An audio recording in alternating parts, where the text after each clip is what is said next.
Can I tell you something? If you want to earn money as a yoga teacher, you'll need to develop some confidence on camera. Even if you're only doing short promotional videos, this kind of content can help you scale your career. And offering asynchronous content like on demand videos or courses is how you can earn money even when you aren't physically present. Now, I get it, you might be cringing at the thought, but you can learn to love the camera. It just takes some practice and having the right perspective. In this episode of Yoga Teacher Confidential, I welcome my dear friend Jenni Rawlings to help you with that perspective. I'm Sage Roundtree, and this is Yoga Teacher Confidential, the secrets of becoming a great yoga teacher. Jenni Rawlings is a prolific content creator. She generates myth-busting clips for social media, inspiring ideas for yoga sequences, full-length follow-along classes, an entire Strength for Yoga program, and continuing education courses for yoga teachers. You'll find it all at jennirawlings.com and via the link in the show notes. I am so excited to welcome Jenni as my second ever podcast guest. Fun fact, Jenni lives right up the road from me, so while we're remote to get the best sound, we also get the chance to see each other frequently. Jenni is my favorite cook. She's just a fantastic cook. Welcome, friend. Thanks for your time. I'm so glad to have you here. Thank you so much for inviting me on and for your very thoughtful intro. And yes, I feel super lucky that I live just a few blocks away from you and that we It's get to hang out. Yeah, like we almost could have done this podcast in person, but it's good that we're doing it the way that we are. And also I'm just so happy you have this podcast, Sage. I'm really proud of you and impressed for everything that you've accomplished in creating this super professional resource that I think, can help so many teachers. Thanks. I'm super grateful to have you here. And you, as I said, are super prolific. You seem to spend your life on camera. Although now that I know you and your spaces really well, I get to see like, oh, that's from the old studio, and this is Right, from the new yes. studio. But I know that you, like I did way back in the day, had a yoga DVD. Was that your first Yes. video content creation? Yes, that was my first, yes, and I would say, I mean, I guess I definitely participated in creating that content, but it was really, directed and created by a friend of mine, Sean Reel, who, runs and owns a company called Real Bodywork, which and we're talking this was, I don't know, 13, 14 years ago, like, just like you and I feel like are both kinda OGs, like, we've been doing some of this stuff for a long time, but anyway, he had a company called still has, called Real Bodywork, which is instructional massage DVDs, and then at one point, he decided he wanted to branch out into yoga, and he made some yoga DVDs with some instructors who lived in Santa Barbara, and I lived there and was a friend of his, and so he invited me, and I made 2 yoga DVDs with him, and, that was definitely my first exposure and experience, but again, it was mostly, like, controlled and directed by Sean as far as the filming, the editing, all of that. But I created the sequences and was on camera, and I did the voiceovers separately, with him, so that's how that all worked. Yeah, I did the same thing with my DVD, and it was great not to worry about sound at the same time. I Right. remember having an assistant literally read the sequence out to us, and I had 2 models on either side, so we were all moving at the same time, but then I did go back with a nice microphone and do the voiceover later, which certainly made things easier, because trying to do everything at once can be super overwhelming, can't it? Yes, absolutely. I'm actually thankful that from my first experience, it was like that because I was able to just be nice and silent and just focus on my yoga practice and then separately do the actual narration. So, yes, separating out all those tasks because it is multitasking when I mean, just teaching a yoga class in general in person, but then having to know you're on camera and just know that there are all these other elements. It can be a lot. A whole lot, and the whole point of this first season of Yoga Teacher Confidential is to help people feel confident in the classroom. Confidence in front of the camera is a whole 'nother can of worms, bag of tricks, Absolutely. and I think that we're circling around a really good point that it can be useful to divide things up. So if you really want to create video content and share it, it might be smart to do what both Jenny and I did back in the DVD era and focus on each piece of it separately. Right, right. I do think that was helpful, at least for me in the beginning. It was a little less overwhelming. But these days, doing my own thing, I do like my classes. It is all like I talk as I'm doing the practices, and for me now, I think with some more experience under my belt, it feels a lot smoother. But it was helpful to have it separated in the beginning.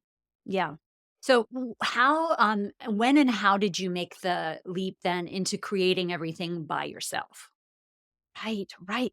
Well, I was inspired by my friend Sean. I was able to see how much he, was able to create and do like, his company was very high level, super professional and established, but he still filmed all of the massage instructional DVDs, honestly, just at home, which I Mm. feel like to us today feels a little more commonplace in the post-pandemic era, but back then, we're talking years before then, it was kind of really eye-opening. He would have this super wide roll of white paper, like special kind of I don't know, butcher paper, something that would he would Photo pull paper, down. yeah. Yeah, right, and it was super wide in the living room, and then you just sat up there, and it was a fully white background. He just did that at home, so I think that helped me realize that actually starting to create some things on my own at home were like, that's not such a crazy idea. It's maybe, within my grasp, so I would say it was, I don't know, a shortish while after I did the 2 DVDs with him that I realized, maybe I could start, and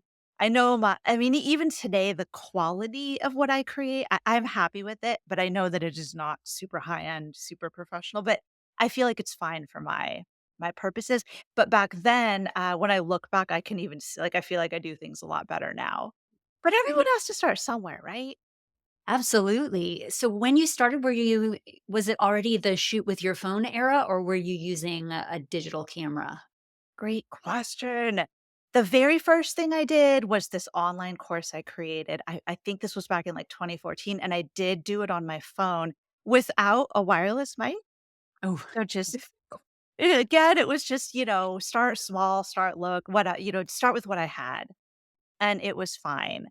But then later on, after that point, I realized I should actually invest in some cameras. So I got just some entry level. Had 2 cameras, so 2 shots, kind of figured out how to navigate that. But then as the years went on, the iPhone started progressing in its quality. And as I think we all now know, iPhone cameras are actually quite high quality. yeah. And I realized that iPhone cameras were actually better quality than these entry level like video cameras that I had. So I still have those as like backup, but I actually shifted to filming on 2 iPhones, and that's what I still do today. And it Awesome. seems And fine. so you have like a B-roll built in then? Like you're running them Yep. both at the same time? It's yes, I have them both at the same like 2 different angles, Mhm. and you're right, right, and it's just it's nice for editing for me. I enjoy the editing process, and if I need to stop or if my dog barks in the background or whatever, I can very easily just, like, cut to it makes for really easy editing and cutting when you have 2 angles. And, of Nice. course, easy for if I'm demonstrating a pose that would be better served from a different angle, I can switch to that. So you're so professional. I know that it comes easy. Do you remember what it used to feel like? Did you have to psych yourself up to get in front of the camera? Was there something that changed between that original, if you did? Maybe you were just born on stage and born in front of the camera. But what do you remember about the process, like the mindset work that you needed to do? Right. That's a great question. I think honestly, I think I'm a little weird and maybe my experience is a little unique, but maybe there could be some helpful lessons in there for some people. But I definitely think being comfortable on camera, I did build that up over time. But I don't really remember ever being, super nervous. I think for me, the bigger mindset shift and the bigger adjustment was just teaching yoga in general in person to live classes. I think before that point, I can remember just not being very comfortable, like public speaking and being in front of people. So that was, for me, maybe the biggest shift and potentially could be encouraging for listeners, since I know that probably all of your listeners just about are established yoga teachers. They kind of already have, that comfort with speaking in front of a group. They have that under their belt. How do you think the teaching changes when you can see your students versus when you're operating on a hypothetical? Yes, that's a great question as well. Because my classes that I teach today, they are I don't do live streaming or I don't tend to. I've done it on and off, but I do pre-recorded and I have a class library. So I don't see my students when I teach that way. And I feel like that's kind of that's like a big conversation, like, that could lead me down a rabbit hole. Yeah. But, I do think it's different, obviously, when you're in the room, you're connecting with students in a much different way. There's more of this, like, interaction and back and forth, and you don't have that when you're teaching on camera separately. But I still feel like there's part of the issue and part of, I think, the concern on yoga teachers is when you teach without seeing your students, it could be dangerous. That like, that's not safe. I worry about that. Like, that I think is one of the lines of thinking that goes along with this. And so when it comes to that, I would defer more to just what we know about things like injury prevention, pain science, the loads involved in a yoga practice. And I know you've spoken about this lots before, Sage, but just like whether that's really within our scope of practice and role anyway to like quote keep students safe. So it's a big conversation, but I do think that's a big question mark that a lot of yoga teachers might have in their mind about teaching online. And I feel actually perfectly fine in that department because I know that it's not about me being in person with students to keep them safe. Like that is not what's, making or breaking that. So at least I don't worry about that, if that Yeah, makes and sense. that's a great point because probably some listeners were thinking, "How yes, how can I how can I manage safety?" And both Yeah. you and I know agree that that's not our job to manage safety. Our job is to make smart recommendations and let our students make even smarter choices about the things that they want to do with their bodies. They're grown adults. We're not making yoga videos for children. Precisely, precisely. So, yeah, while we wouldn't knowingly teach anything that was dangerous, we can certainly teach in a way that offers options and empowers students to make their own decisions, and then they have self-efficacy within their yoga practice, and it's not our job or our role, and so it's the same for me, it'd be the exact same in person compared to teaching my recorded yoga classes in my library, like, that's the same. Outside of the actual video itself, as you say, when we're teaching live, we get this opportunity for yoga and union and connection and relationship with our students, which for many of us is what makes yoga so special. So, how are you able, because I know you are able, how are you able to generate that sense of connection when you're doing this asynchronous video? Yes, great question. So I know it's different. And I mean, it's just one of the things we all know. If you're going to teach online, you will not have that same sweet energy and aspect of the in person. And I know because I love the fact since we live so close, I get to go to your class live, which is like so cool. And you really feel like I can see how you have that on a regular basis. But I do feel still like very fulfilled and like there still is a community aspect to what I do. And a big part of that is that I have this community forum on my website. So obviously, I know it's not the same as being in the same room live, but there is the community forum, and I have quite an engaged community of people who are members and take classes with me. So it's really lovely when they choose to interact in there. They might comment about a class or just ask a question, and I participate and comment in there. So there's definitely people who are members of my library who want to be involved a little bit more than just taking the class and turning off the camera. They have that opportunity. So I feel like that being there is helpful. Yeah. Most of your audience, I think, and I want you to correct me if I'm wrong, but most of your audience, like my audience, are yoga teachers. So you're not doing so much Gen Pop content, right? You mean I think yes, yes. I think, in my audience, I would say it is majority yoga teachers. There are people who practice with me and are on the website who are not yoga teachers, but yeah, it's the majority. And it's on my what I offer on my site, there are different facets of it. There's just the straight up yoga classes, and, I guess I would say maybe they're not so much I mean, it depends on who the person is from the Gen Pop, but I do think teachers and experienced students maybe can appreciate a little more of what I offer, just because of, like, the angle that I take. But then there are, like, the continuing education courses on my website, which is other video content that I offer, and then that would definitely not be for Gen Pop, that's, like, for yoga geeky yoga teachers who wanna dive into the body and all of R- that. Right. So when you have a vision of who your students are, I think it's easier to create classes, sequences, even lectures, and as you say, continuing education courses that help them solve the problems that they have. Like they need to know more, or they want some creative ideas for sequencing. A couple episodes ago, I did an episode on teaching your niche and how when you Oh, can get more specific about your student, you wind up doing better. Like your career can actually grow more. And if you try to do the opposite and be everything to everybody, it's very tough to get a toehold. So that's all a very convoluted way to say yes or no. Does having this clear sense of your students help you both come up with content ideas and also feel that connection with them?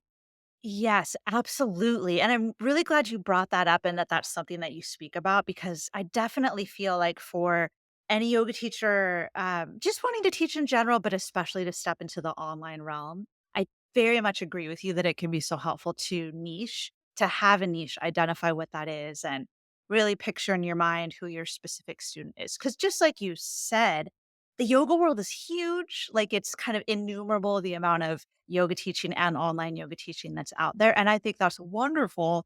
But if you want to have some sort of identity in that greater space so that you draw the right students to you, then it's really helpful to have some sort of identity or quote, I'm kind of eye rolling as I'm saying brand, a branding around what you do. But so I think for me, from maybe shortly after I started teaching yoga, it began to be clear to me that I was super excited about anatomy, biomechanics, movement science, that side of things, and if I could bring that into my teaching, and especially online, add that on as this extra layer, that would help give me a bit of a standout niche, and narrow down who I might appeal to, but also give me more I don't know, more presence in a smaller pond, which I think that's like a analogy you've used before.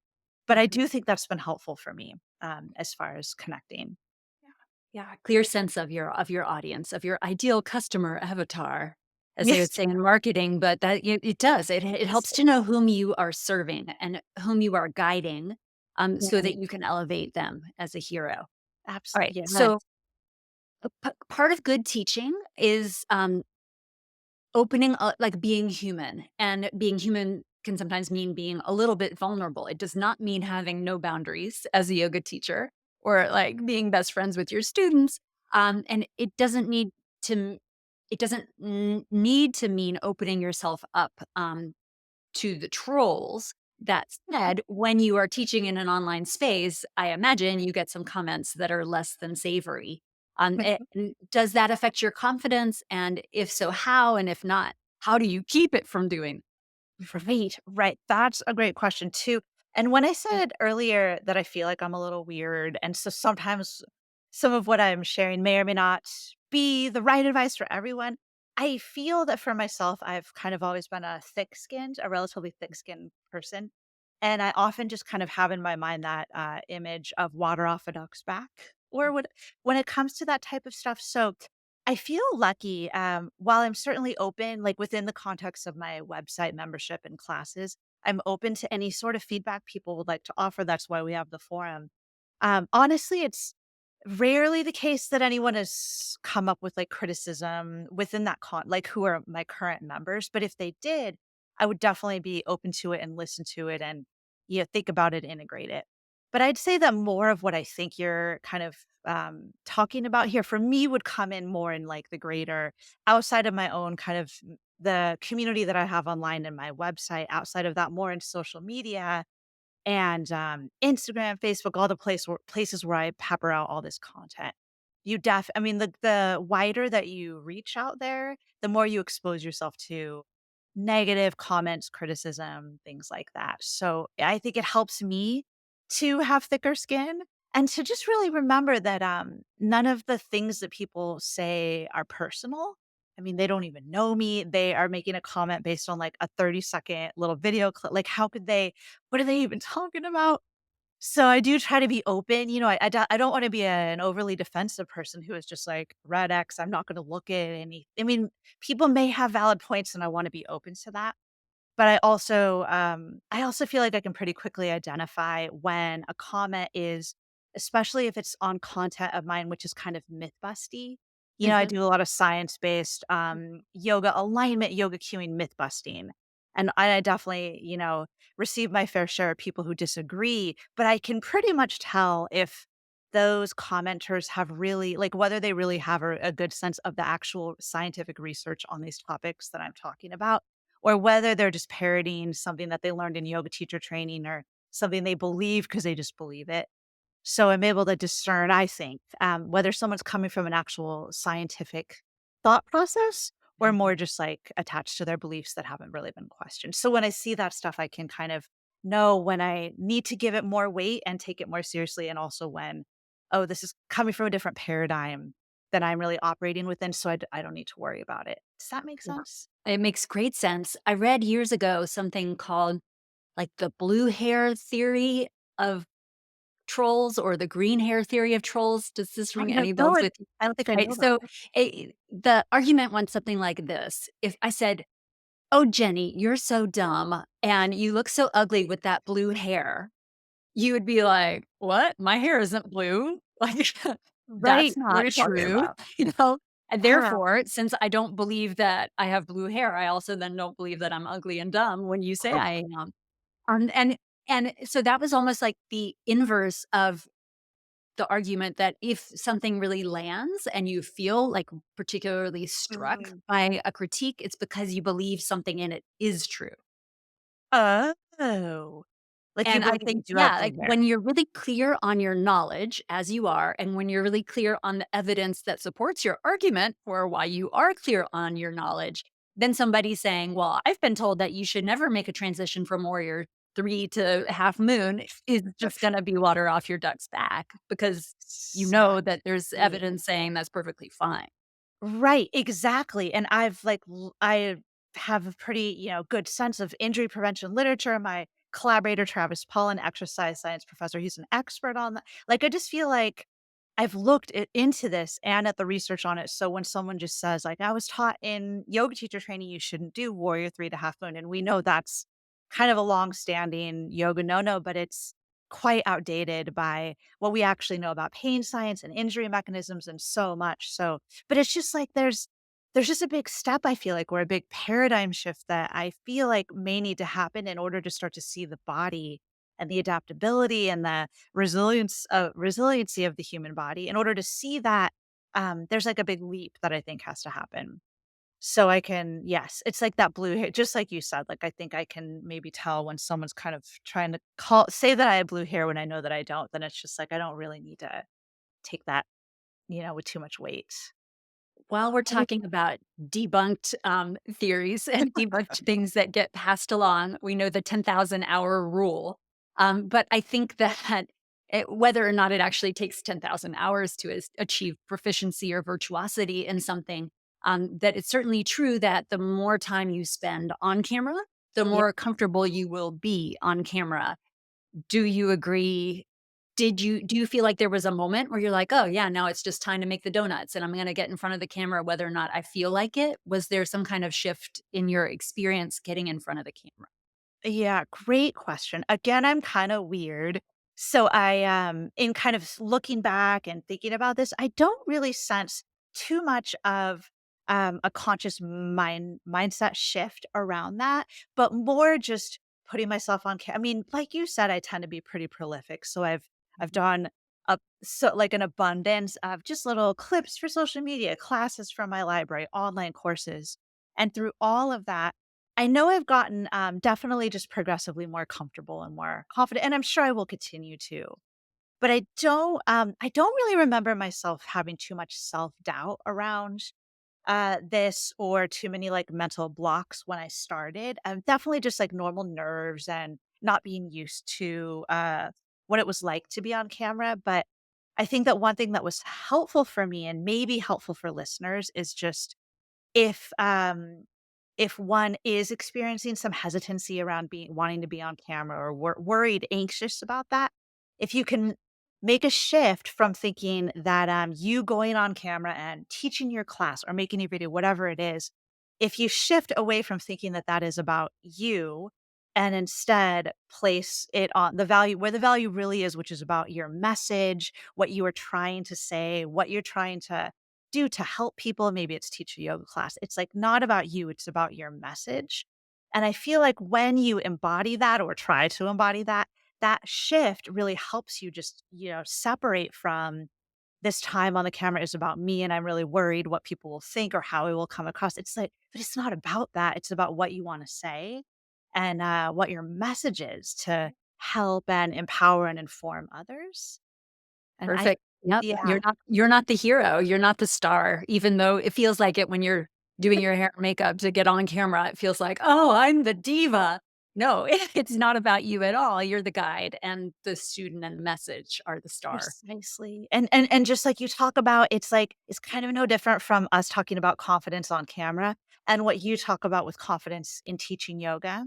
And that, like, as a yoga teacher, whether it's in person or on the camera, just like you said, you're not the hero, like, your students are the hero, and yeah, being Mm, clear on that.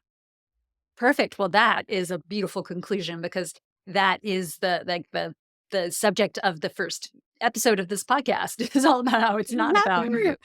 you. So as you know, we usually hit an affirmation at the end of every episode. Do you have an affirmation for us?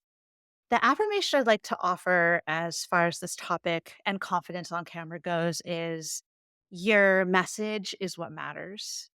Kind of just, again, reiterating what I just said, but your message is what matters. So place the focus on that and on being clear about your why for whatever it is that you're teaching or putting out there. Why are you teaching this? Why is it important? And then make it about that, that your message is what matters.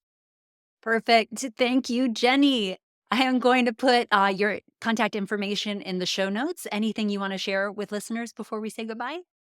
No, I mean, I'd love to connect with anybody. Yeah, like you said, the info is in the, what's that called? The description, the Mhm. show notes. That's what it is. I used to know when I had my podcast. But yeah, I teach yoga classes and continuing ed on my website. So if anyone's interested, feel free to come connect with me there. Awesome. Thank you so much. I'll see you at our next dinner. Perfect. Thank you, Sage. I hope Jenny's teaching resonates with you. Keep your message and your student centered, and you'll see your role more clearly. Jenny is a real yogini. She knows her dharma, she keeps her attention focused on her message, and she conveys even her corrective, myth busting material with humility, warmth, and kindness. Be sure to follow her on social media. She's amazing, wonderful content. Her socials and website are all linked in the show notes. Thanks for your presence today. This is Yoga Teacher Confidential. I'm Sage Roundtree. See you next time.